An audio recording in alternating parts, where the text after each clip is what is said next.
Hello, everybody, and welcome to the Trade Talks Live. I am Roger Wakefield coming to you live on this beautiful Thursday morning from Grapevine, Texas.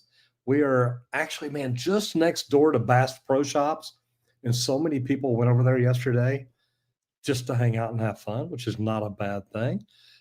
I've been over there before, and I'll tell you, it's one of the coolest places to go. But we go live here every day. So if you've been here before, I want to welcome you back. If you're new here, thank you so much for being here. We talk about the trades. We talk about it every day. We've got 11 different topics that we talk about. And we do this because we think if you want to be in the top of your industry, the top of your niche, if you'll get up every morning and study for 30 minutes to an hour about different things in your niche, it can help you move up into that top 5% because most people aren't doing that. So if it's something that you'd like to do, we make it really easy. Just jump in here and listen to it on your lunchtime. We go live at 11 o'clock Eastern time. And that way wherever you are in the country, when you take your lunch, you can just jump in here, watch it, listen to it while you enjoy lunch. Anyway, as you see, I am not by myself. Squirt, you keep blinking out, but you're here. How are you doing today? Man, I'm doing lovely this morning, guys. Thursday, aka Friday Eve, as I like to call it. We are almost through the week, and it's been a long one for me so far. We're at day 4 of some intentional heavy YouTube trainings, which has been great. Um, but I am Henry Wakefield, 20-year pipe fitter by trade. Love getting to hang out here each and every day and talk trades with you. And we would like to thank Leak Pro for sponsoring today's episode of the Trade Talks. We build the most precise leak detection system for professional plumbers, and we build a couple different devices. So I always suggest checking out the complete kit at www.leak-pro.com. But also, if you're not familiar with leak detection and it is something that you are really interested in adding to your business, give me a call because I do a 2-day in-person training just outside of Dallas, Texas. And give me a call. We can discuss it. I'll teach you how to locate lines, pinpoint locate leaks under a slab, outside of a slab, even how to find out where a sewer system has a leak. So, guys, give us a call at 1-8888 Leak Pro. And also, we'll teach you how to get your phone ringing in your local area for these services. Pretty cool deal. And if you are by any chance interested in doing what we do, if you'd like to learn how to do YouTube, this is something that I've been asked for years to teach people. We put together a webinar just really dispelling some of the myths that people think. So if it's something you've ever thought about, and I recommend learning to do YouTube, that way you can learn to do all the social platforms. Because what you do on YouTube, you can cut up in shorts, snippets, stuff like that, and share other places. So anyway, if it's something you have thought about doing, go to www.justmattroger.com. Think you'll enjoy it. So we're going to jump into national news and major Texas highway expansion project breaking ground near Houston. Now, I love that it's in Texas, but the more I read about this, I thought, okay, I know why they're doing it. But it's a significant $671 million expansion of State Highway 6 that serves Bryan College Station. Now, those of y'all that don't know, that's Aggie land. They're doing it because they need a way for people to get out of there. They look, there's roads going in and out, but apparently they can't find them. So they're going to have to upgrade the highway to teach people how to get out of A&M. I don't blame them. But they're launching this summer, and it's intended to widen lanes, improve collector distribution access, because the collector and distributor coming in, coming out, all that fun stuff can be a pain. And they're adding bike and pedestrian paths on the highways. What the what? I tell you what. Well, but that's along a major evacuation route. I would definitely be happy to ride my bike out of town if some danger was headed my way. Okay, if it's major evacuation, I don't want to be on a bicycle. I want to be on a motorcycle. I want to be in my big truck. I want to be in that vehicle that Daryl showed the other day that drives down the deal, and it's made to where it can just drive through everything. Guys, you give me one of those, I will never set in traffic again.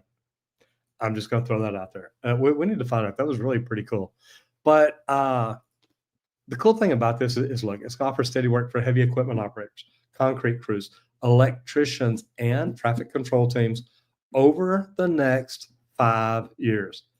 Great stuff because there's multiple segments and phases. It means this is long-term employment beyond the College Station corridor. And guys, here's the deal. If you can get in with companies like that, if you can get in and do a good job with companies like that, you have an opportunity of performing work with that general contractor for a long time. It's not just, hey, this is one job, get in, make your money, get out. Get in, build that relationship, and do well. So, good morning to Kevin Hawthorne. Kevin, how are you, brother? Good to see you in here from Lakeland, Florida. Happy early Thursday for you. And you're in Florida, so this is lunchtime for you. It's a good deal for you. Patrick Ramirez says, the breacher tank. There you go. I want one.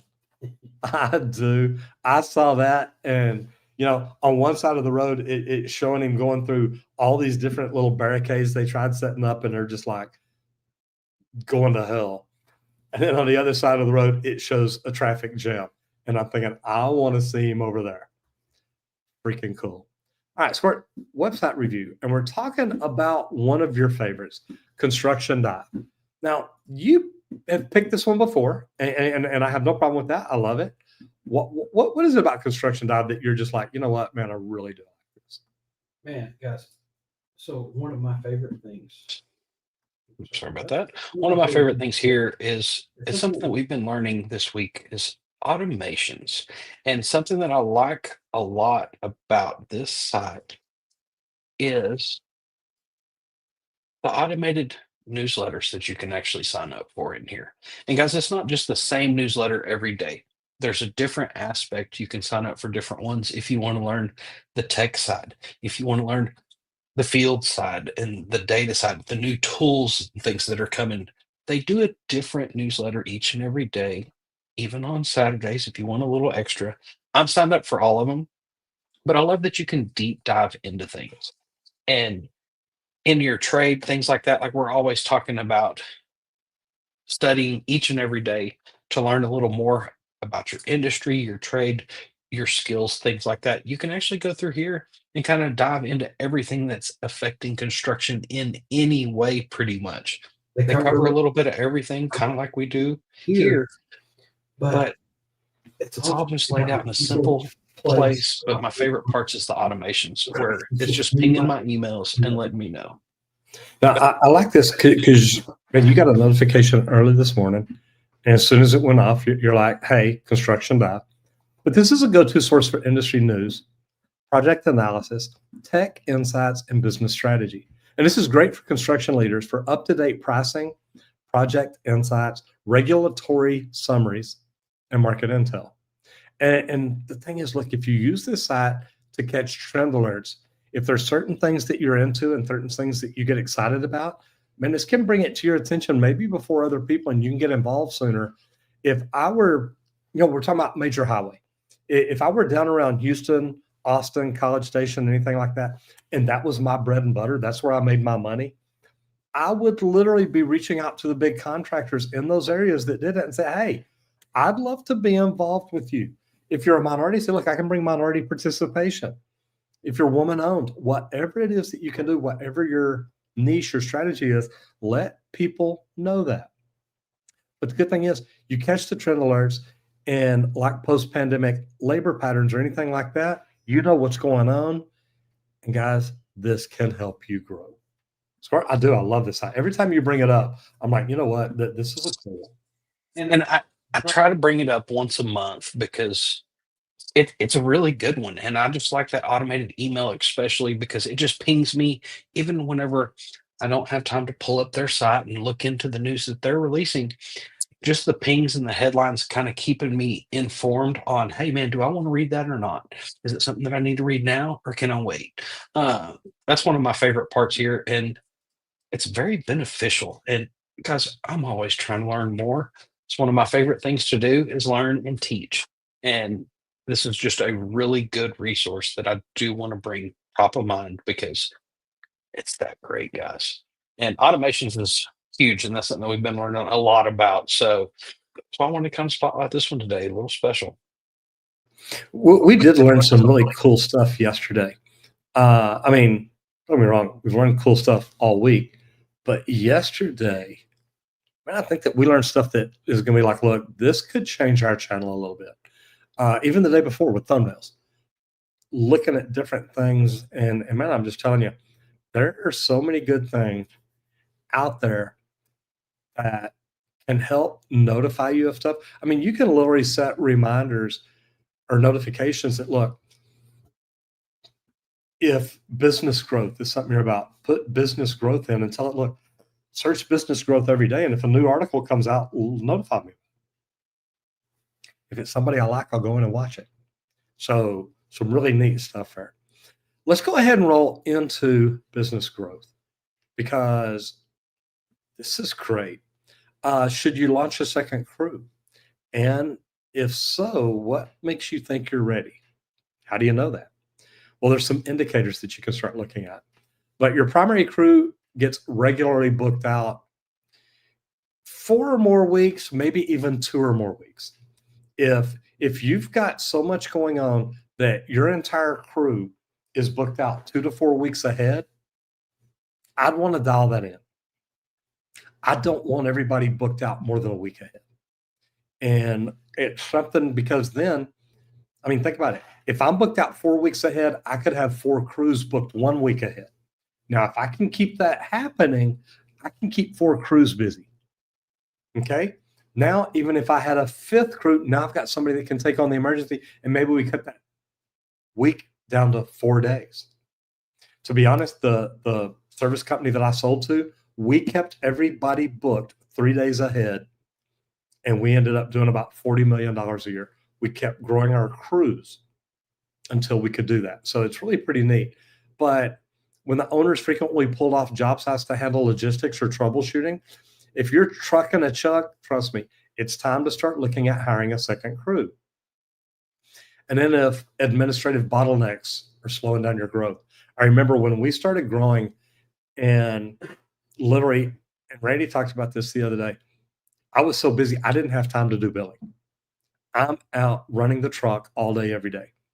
And we were actually in one of the trainings here, and they're talking about somebody doing the same thing. They're out busy doing this. They don't have time to bill. Guys, that's not a good position to be in. You need that money coming in, and you need it coming in on a regular basis. So don't let the administration bottleneck slow you down.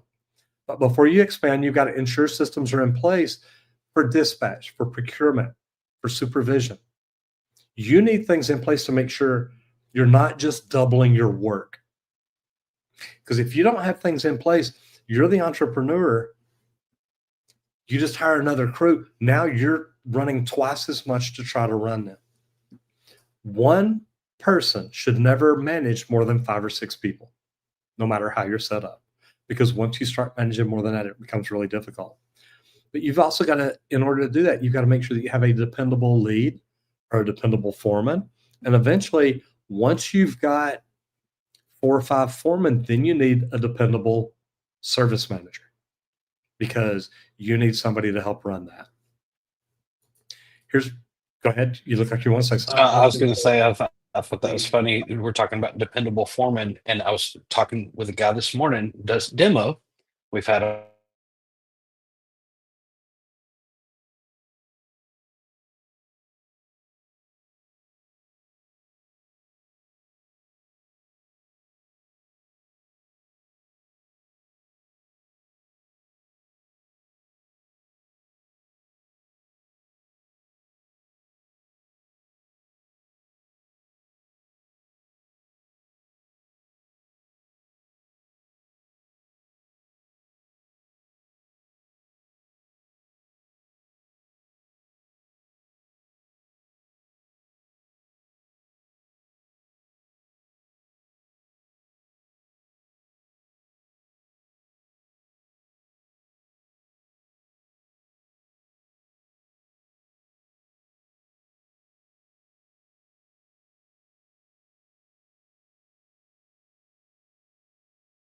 Hey, if anybody can see me or hear me, give me a thumbs up or say, hey, yeah, we see you, or whatever's going on.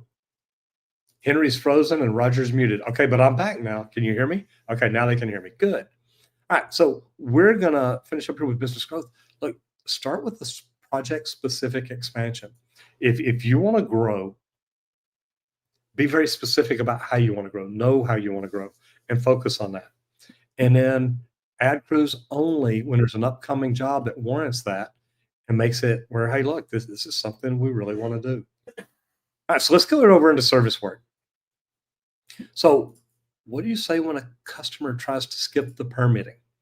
And I want to tell you, okay, guys, thank y'all very much. Elizabeth, Patrick, Tracy, thank y'all. And Squirt's back in, it looks like. But here's the deal. If you, and this has always been big to me, permitting, because those of y'all that have been here before, you've heard me setting in a conference or setting in continuing education. And the presenter gets up and says, how many of y'all pull permits every time you install a new water heater? And I'll raise my hand. Don't think anything about it. And he says, Roger, look around the room. And I said, why? And he says, y'all raise your hands back up. Nobody raised their hand up.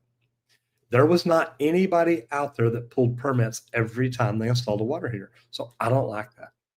But the excuses that customers will give you is, look, it's just a small job. Can we skip it? And I'm like, no. Well, we don't want the inspector around. That's okay. That protects my license. Because at the end of the day, it's to protect the health of the nation. It's to protect the customer, to make sure that we do things right. But it also makes sure I don't get in trouble and have them come back and sue me like, well, you didn't get it inspected. If something ever happens and you didn't get it inspected, guys, you're freaking responsible and your butt's on the line. So your smart responses are, skipping permits might seem quicker now, but it can cost tenfold later on. Guys, when you're trying to sell that house and they say, oh, you got a new water heater. Did you get it inspected? Did you have it installed by a licensed plumber? No. Fred did it. Well, Fred's not legally allowed to do that. So we want it removed and installed by a licensed plumber and replaced, because we don't know what he might have done to that old one. It's not a good thing. If there's ever a flood or anything, if Fred did one thing wrong, even if Fred didn't, they're going to say, well, Fred wasn't a licensed plumber and you had a flood. It could have been because of that. It's not good. Another response is, hey, we can handle the paperwork. We can handle everything. It ensures the job's done right, and it brings more value to you. Create a very simple permit, order sheet, anything that outlines the legal, the resale, safety, benefits for clients, and it builds credibility. It builds credibility, not friction. Because if you want to do the job, do it right. And I'm just telling you, if a permit's required, guys, get it. Get the permit. Do what needs to be done. It's not that big a deal. And it's a CYA thing. Now, Randy, you've worked for large mechanical contractors that have done massive, massive jobs. You don't ever skip permits, do you? Even in the estimating, that's one of the things I learned, because guys, I worked the field a long time and it was like, man, how do we get these big, massive jobs? What does that take? And guess what? You don't skip over the permitting. You're going to have to call some of the cities to find out the cost of the permitting in some locations, because we were really large. So we would kind of GC some of our projects because it was mainly industrial little retrofits in spaces. There wasn't a GC that could actually keep control of us that enough. We kind of own the space, but you have to make sure that you are covering your butt on the cost of permits and things, and that's included in your price. Do not skip that step. If you don't have the permits, just like you were saying, you could have to go in and rip it all out and replace it with new. You bet. Proving that it's right, it's done by the book. So do your permits, get them done, fill them out right, and don't screw up on the paperwork, because that stuff matters. And if you screw it up, it's just going to make the process longer for you. So make sure that you're dotting your I's and you're crossing your T's for sure. Hey, I got a question, and y'all leave me a comment. Do y'all see Randy blinking out every now and then? Does it just like blink his video? It's like it goes away and then comes right back. It's real quick. It's like a blink, but just curious if it's just my computer, see, or if it's just his computer or what it is we're dealing with here. Okay, we're going to roll into MET, materials, equipment, and tools. Adjustable wrenches versus pipe wrenches, and when to use them. Now, I like this because adjustable wrenches are great for good detail work, light duty, fine tune. You know, it's your nuts for your water supply lines, maybe your toilet bolts and tanks and stuff like that. Just a little adjustable wrench. And I say little, I've got them anywhere from like 3 inches up to, I think I've got one that's 18. And my 18's a Klein, and oh my God, I love it. It's a beast. Okay, somebody hadn't noticed. Patrick, thank you very much, brother. Pipe wrenches. Now, this is for heavy duty stuff. Okay, galvanized pipe, black pipe, certain types of spokes, more torque and grip. All right, I love a good pipe wrench. I freaking do. I don't see them being used in the same place because to me, pipe wrenches are for pipe and fittings and things like that. But now adjustable pliers, and I've seen people use those in places where I would really rather have a pipe wrench. So just think about it. There's different ways. But here's the thing. You're going to need both. If you're working with pipe, you need to keep both in your toolbox. Use the adjustable for finesse, and then the pipe wrench for power. Okay? Long runs, heavy tightening, anything like that. Like I said, I've got the adjustable pliers. I love them. And you know what, man? I've got big old channel locks, probably 18 inches long. I'm telling you, there's times that I love having those, but there's also times that the pipe wrench would do a better job. What do you think, Squirt? Yeah, that's it. Like adjustable wrench, kind of like Patrick's saying here, is the adjustable wrench is for flat finished surfaces. If you want that nut to still be square, tighten it down also. Don't leave it loose. Tighten it down every time. Because the bad thing about them is they do slip. When you say tighten it down, you mean the jaws on the wrench, not don't leave it a little loose and just think you can keep pulling and it's going to tighten it down. No.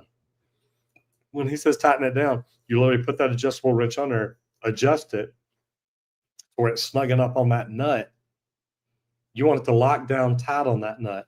And then you still don't want to try to over tighten it because those adjustable wrenches don't grab like, say, a pair of adjustable pliers or a pipe wrench will. They're not going to lock in and grab that tooth where it's not going to slip. So you want to make sure that you snug it up right, do it well, and you'll do good. That's it. And like pipe wrenches, adjustable pliers, even they're for biting, guys. They bite into what you're grabbing a hold of. That's why it's used for screwed pipe, things like that. You need those teeth to bite into the pipe because the pipe is a smooth surface. The fitting, it's not going to be a perfect smooth surface because it is rough a little bit, but for the most part, it's smooth. So you need the teeth to bite into that fitting to hold that back up. Where a wrench is for the square. Now, Randy, what's the biggest adjustable wrench, the biggest pipe wrench, and the biggest adjustable pliers you've ever used? So adjustable wrench is probably 18-inch. I don't feel like I've seen a 24, but I may have. Now channel locks, the 24s, the big boys, the adjustable pliers, should I say, not just channel locks, because they were not channel lock brand actually. But then pipe wrench, I've gotten sent to the shop to go get the 72-inch pipe wrench out because we were trying to do some large screw pipe and get it to break loose. And we had to put a cheater on it. I would have never thought that a 6-foot pipe wrench would ever need a cheater. But when something has been there and installed for 30 years, you need a 10-foot piece of pipe on that 6-foot pipe wrench to actually get those threads to break loose. So it's always important to have all the tools that you could need to do some of these things because, like I said, we were at Texas Instruments actually. There's 8-inch threaded fittings on the job. And it's like, are you kidding me? And it's like, yeah, they actually make a pipe wrench that'll fit that too. You don't have to use strap wrenches. You can chain wrenches, things like that. But they do make pipe wrenches big enough. That's it. Okay, I want to give a shout out here. Matt McDonough, how we doing, brother? This is Mr. Miyagi of Plumbing and Squirt. What's up, brother? Quick question. How long have you seen a mini split run for? Just had one crap out after dating it. It had been going for 25 years.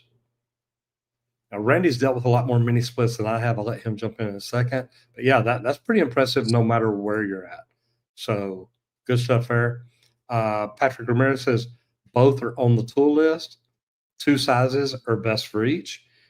I've got more than 2 of each. I've got the little bitty pipe wrench all the way up to, I've got a big 48. So I don't use that very often anymore, brother.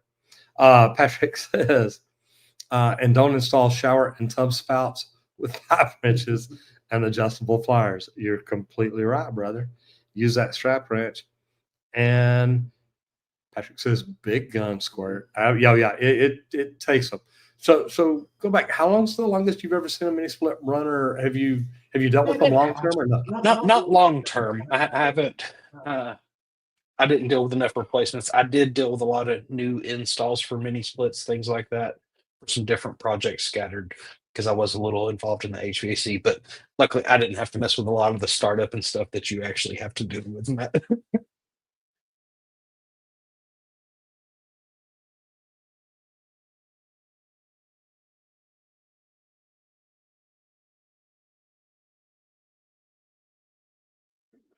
We would like to thank Leak Pro for sponsoring today's episode of the Trade Talks. They let us come in here, hang out Monday through Fridays, and talk trades for an hour. And Leak Pro manufactures the most precise leak detection system for professional plumbers. So if you're a plumber out there and you want to get into leak detection, you want equipment that's simple and easy to use, check out the complete kit at www.leak-pro.com. That kit comes with everything that you need in a nice, beautiful, professional looking case that we designed ourselves. And it comes with 2 different pieces of equipment. It's got the probe, which is your T-handle style, real solid. It's got a stainless rod on that, which is durable for probing in and out of the ground in case you run into any rock or anything like that. That stainless rod it's durable. It can handle that. That's what we prefer for that meter to the home service, irrigation lines, things like that. But whenever you go inside or even listening through a slab, you really want that sidekick that comes in that complete kit. And that's the pistol grip style one that has an aluminum rod. And that aluminum rod, it's a less dense metal. So it enhances the sound even more, which it kind of eliminates the layer of concrete that you're listening through whenever you're trying to find a leak under a slab. So we really prefer it inside. But if you're not familiar with leak detection process and procedures and how to do things like that, give me a call because I offer a 2-day in-person training where I'll teach you how to locate lines. I've got 11 leaks under a slab that we'll go through. We'll locate all those lines. We'll pinpoint locate the leaks under the slab. I've got one outside of the slab so that you know what that sounds like also. But then I also have a couple sewer systems set up, one cast iron and one PVC, where we teach you how to go through to the double clean out outside of a home and do isolation testing in the sewer system to determine exactly which part of the sewer system is leaking, whether it's in the mains, the branch lines, anywhere. We can actually test it and we run you through that. But also, we teach you how to market these services in your local area so that your phone rings and you're getting the calls in your space. So do me a favor, make my phone ring, give me a call at 1-8888-LEAK-PRO. I'd be happy to discuss how we can add this equipment and leak detection to your plumbing business. And another way to make your phone ring is do what we do. Start doing YouTube. And I know that sounds crazy, and a lot of you are thinking, man, I could never do what you do.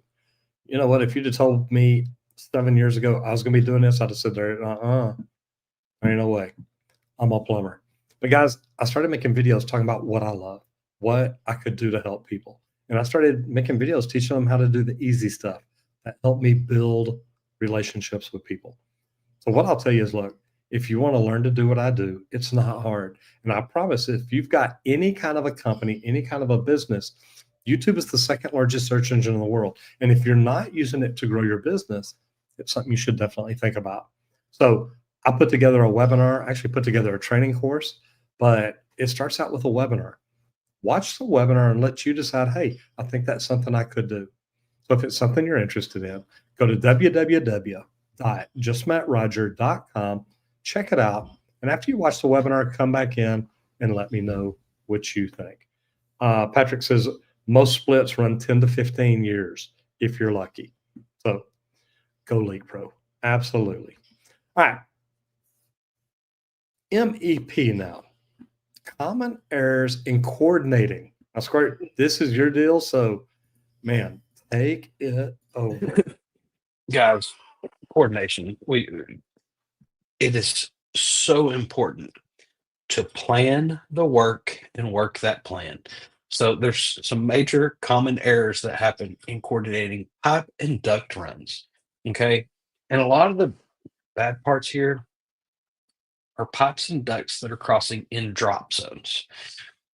Pipe has to drop and penetrate in certain locations. So does the ductwork. We don't get to plan every ceiling on the design side, except for flows and things. They've got to be in a certain spot. So we can't just move everything. So you've got to plan and coordinate every part and piece that's behind the walls and up above the ceilings that nobody can see. But a good problem here is that there's a lack of vertical zoning. Uh, Drains above fans and electrical risers, things like that. All these units, the water that it creates, the condensation, it has to go somewhere. So you've got to have this sloped drain line because guess what? They do not really want to pay for pumps on every single condensate line in the building so that you can run it however you want to. Gravity is king. The drain has to be at a specific location. So you've got to think about this even in the coordination area because you've got to know where that drain's actually going to run through. And is it running through any duct or anything like that? Because we're going to have to change that. Also, missing shut off and clean out access. That happens so much in plumbing. Luckily, I worked for a large MEP contractor, and one of our rules was look, every branch line gets a shut off valve. That's what we include in our bids. If that loses us the job, whatever, that's fine. We don't want to maintain that anyway. We do not want to call back. We have to be able to isolate. And that was part of our sales process was look, we include this always. Why? Because we are a major mechanical contractor and have been for decades. And this is what we've learned. Always have isolation valves so that you can shut off, have clean outs installed so that you can actually clean the lines out. Because that is the important part is being able to service it after you get the systems installed. Major solutions here. BIM, we talk about that a lot. The building information modeling. You're going to use a lot of collaborative BIM or 3D spray on overlay apps. Now that sounds super interesting. What I'm thinking here is like the walkthroughs that I talk about a lot. We did on Mary Kay, where I was estimating that, but you could jump in virtually and walk through a 3D space that was created the same directive using CAD and BIM, things like that. But also, you don't have to just do 3D modeling. If you're doing it the old school way, you have to have some weekly field coordination meetings. Gather and talk to the guys. Hey, where are your drops in this room? Da, da, da, da. Didn't quite see it on the plans. What is y'all's plan in here? Keep the communication going. Communication's king, and we all know it. Even though we try to avoid it as much as we can, be a part of it and embrace it. You will love your jobs even better if you do. You can install a tag board or color coded ribbons where systems intersect. That's something we used to do a lot whenever we would install valves that were above the ceiling. Before the ceiling guys would come in, we would come and hang a bunch of ribbons so that we would know exactly where all of our accesses were needed so that you could easily find that as that grid goes up, because it starts to get a little confusing at times. So you've got to keep some of those things in mind. But always, always run a coordination sample in the shop mock-up phase so that you can spot clashes early. Create a drop so that everybody knows exactly how the fire sprinklers are done on this job. Do they have flexes? Is it hard? What is it? Do some of the duct drops, things like that. Have a sample so that everybody kind of knows how it's going to look and actually be in the field so that you can make a solid plan.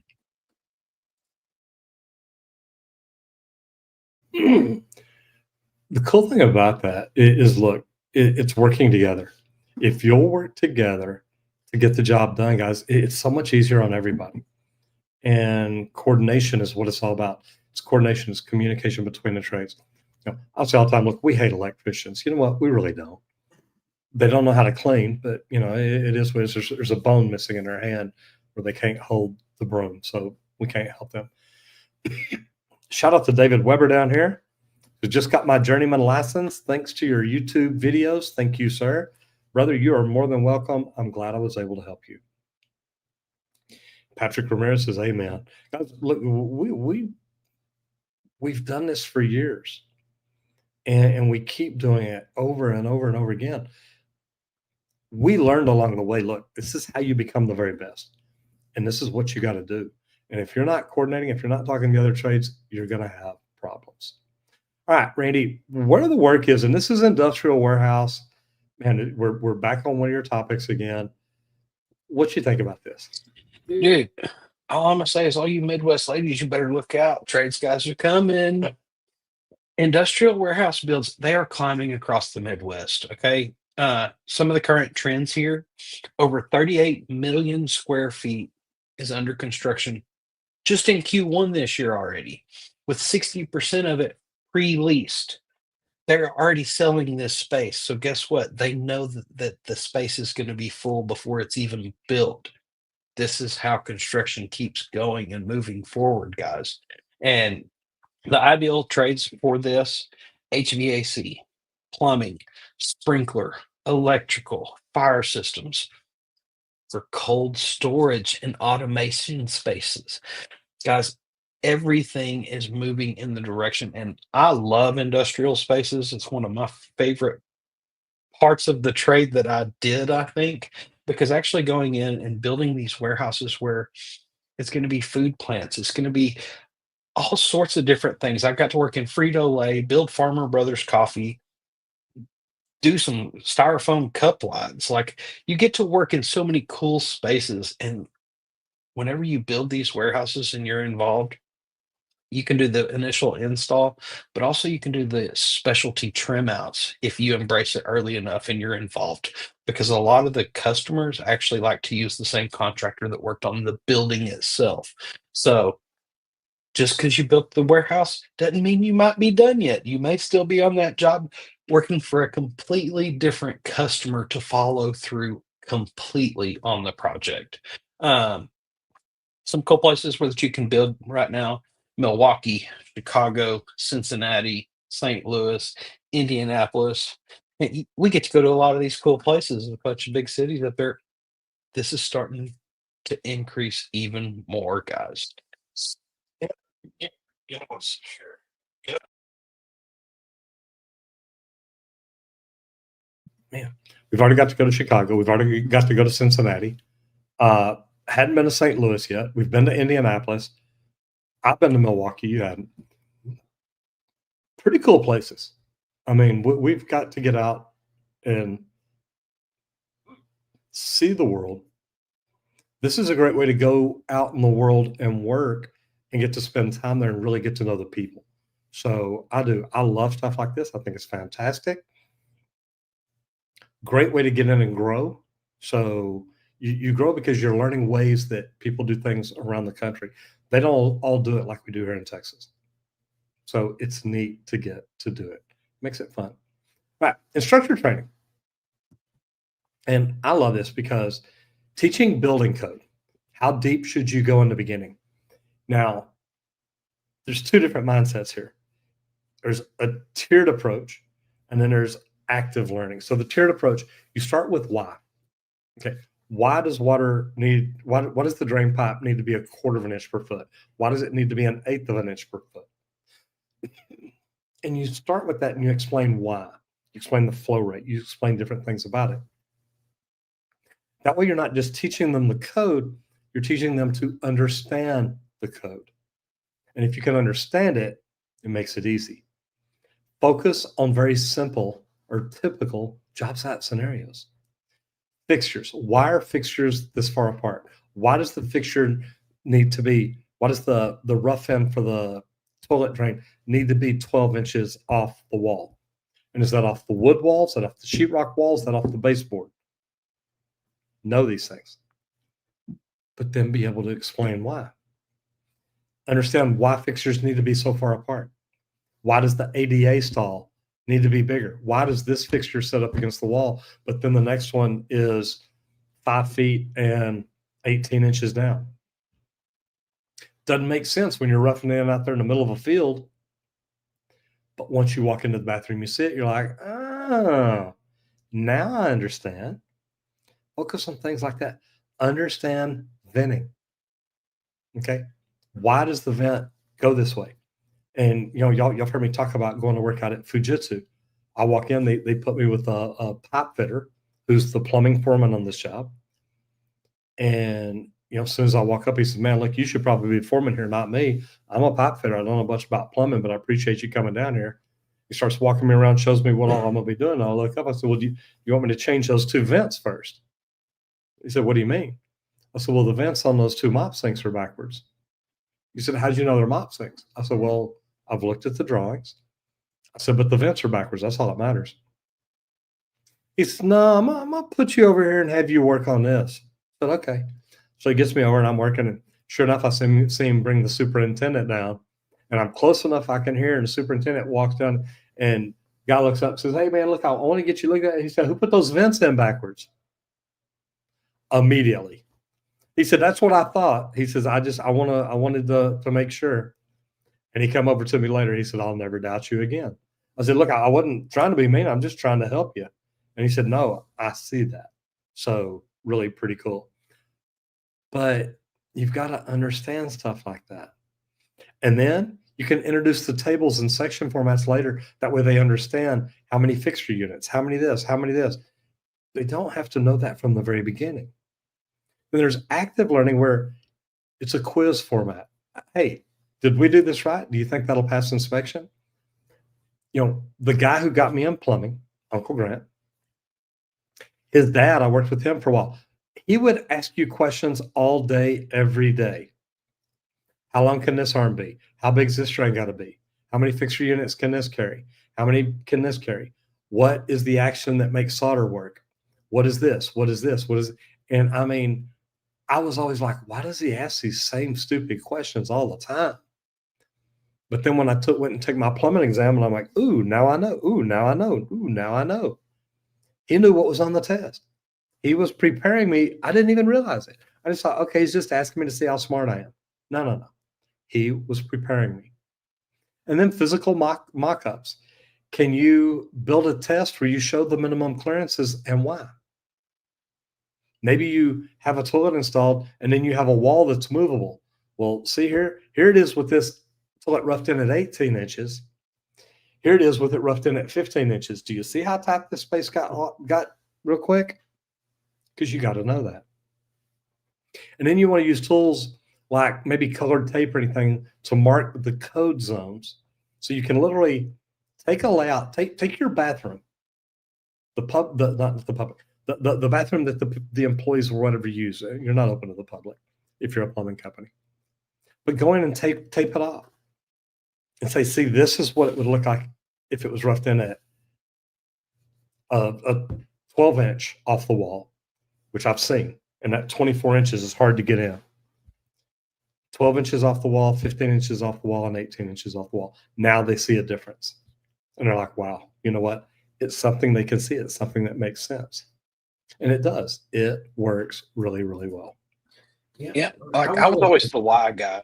So So I can remember like what made this topic stand out to me was first learning revent height. It's like, oh, it's 42 inches. Well, why? That's the rule. No, like why? No, that's the rule. And then finally you hit that good journey where it's like, hey, why is the revent at 42 inches? Well, countertop height. And it's like, oh my gosh, there's the actual why. Oh my God.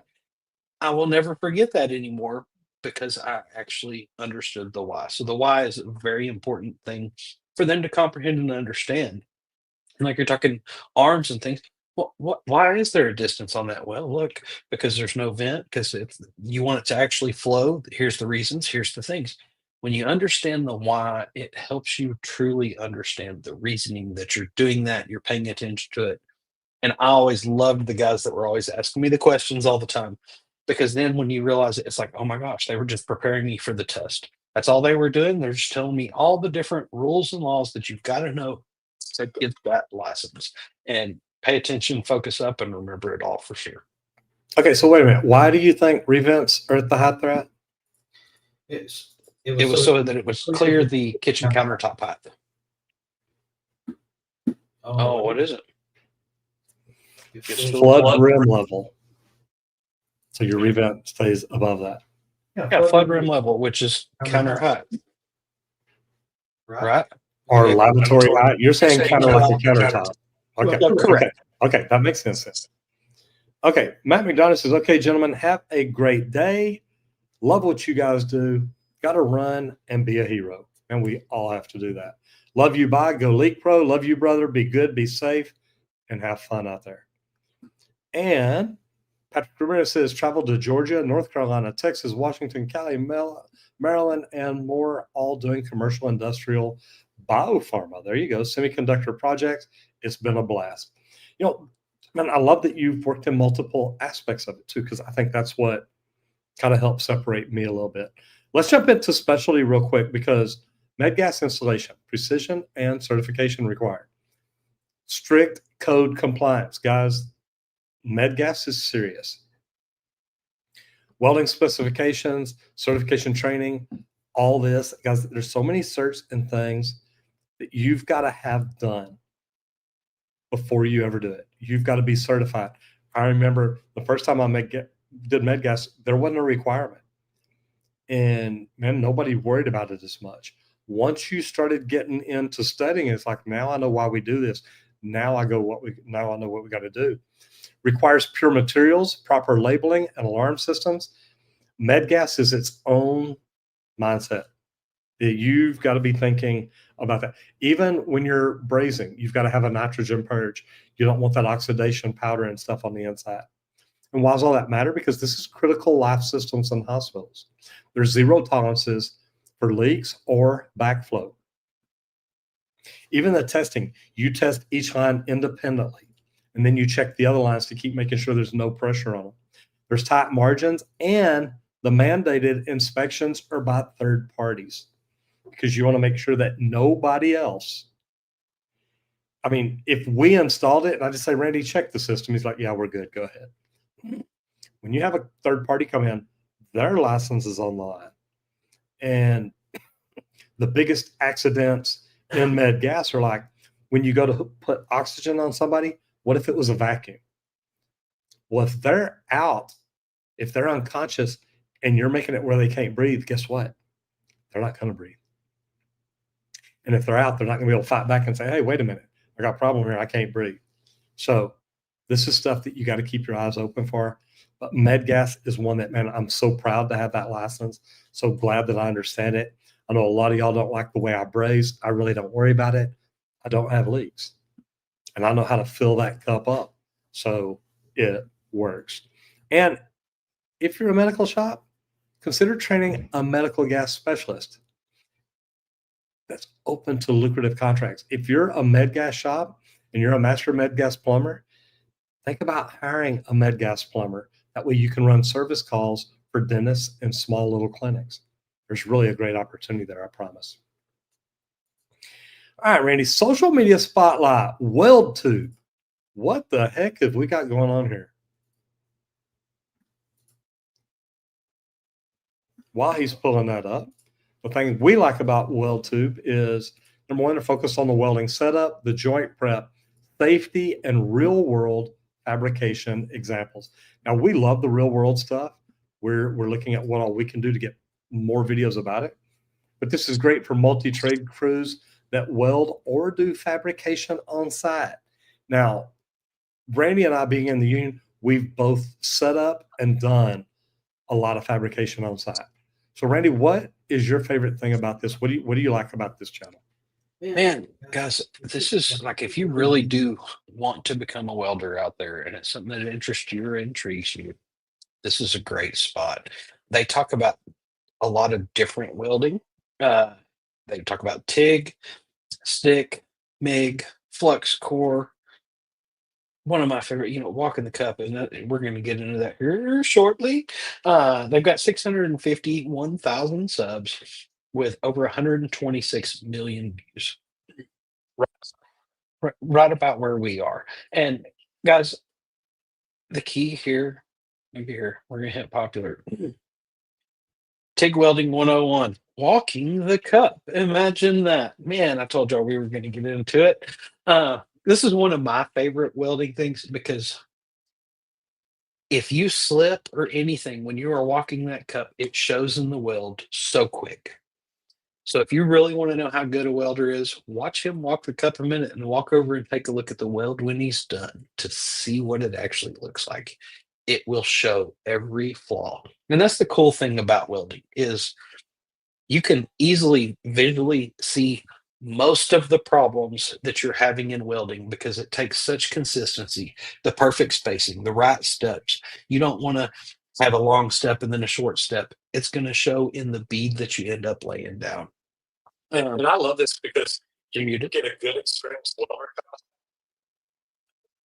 So that's good. Muted.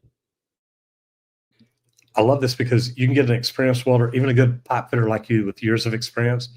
You could literally walk a job site and look down and say, oh man, that's a jam up welder. Or you can look over and say, y'all are going to have fun later. It is one of my favorite things to do whenever you're walking, you're looking at even handrails. Okay, whenever I walk through a building and I see some of the ones that they've gotten thrown at jobs, and I'm like, are y'all really going to leave these like this, or y'all going to come in and fix this? And then the GCs end up getting a hold of them, and they end up coming in and fixing it because sometimes you can just tell instantly, man, they didn't know what they were doing. But one of the things I like here is they cover every aspect. They cover some of the fitting, things like that. Some of the most populars here, it's talking about flux core underwater welding, something that we are always intrigued about. But one of my favorite, it's the prep and everything, like open root titanium TIG welding. Okay. I need to watch that just to check it out. I haven't dealt with titanium yet. That's pretty cool. But there's so many different things out there, different ways to weld, different techniques. And I love to learn from a little bit of everybody.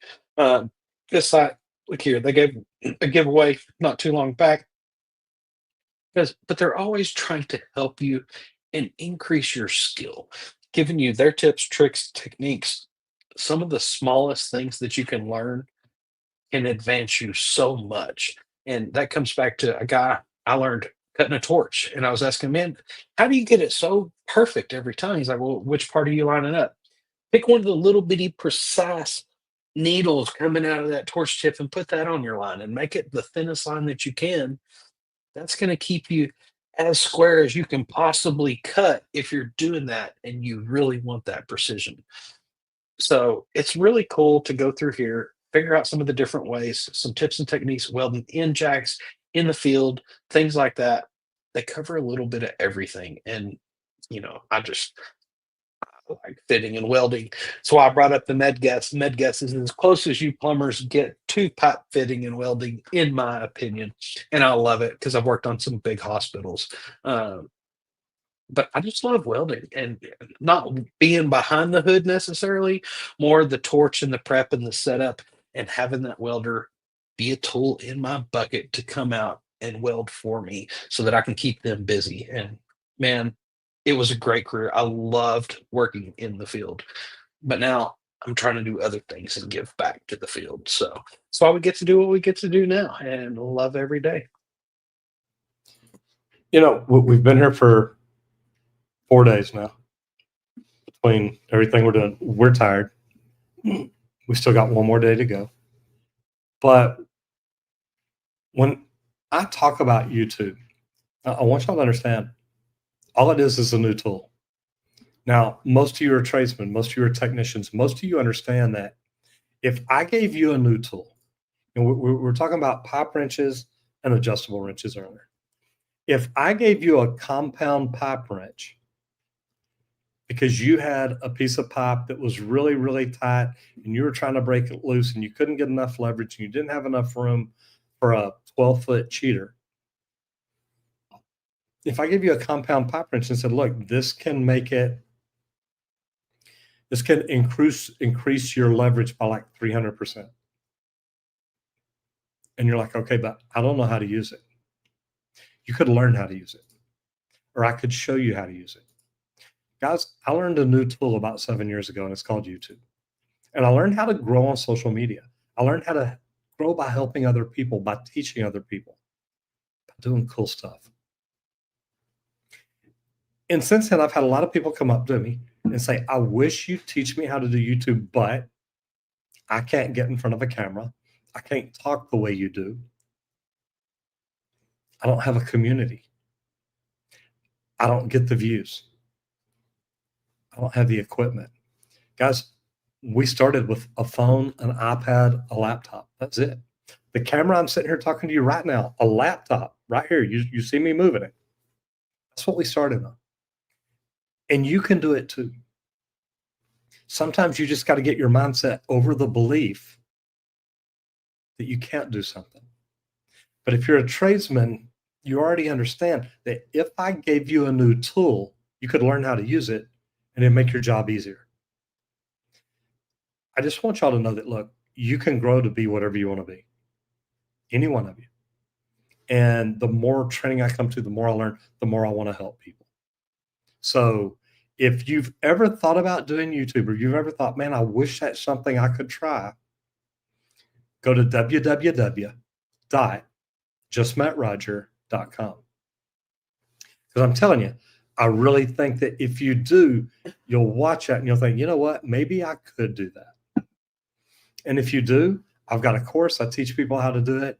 I'd love to show you or anybody that you know that may be interested in doing YouTube. If you know somebody that's interested, tell them about that link, www.justmetroger.com. Squirt, tell us a little bit about League Pro. Everybody, we would like to thank League Pro for sponsoring today's episode of the Trade Talks. Don't let us knuckleheads get to come hang out and talk trades for an hour each and every day, bringing you everything that we think is current and relevant in your world. But League Pro manufactures the most precise leak detection system for professional plumbers. And I always suggest checking out the complete kit at www.leak-pro.com.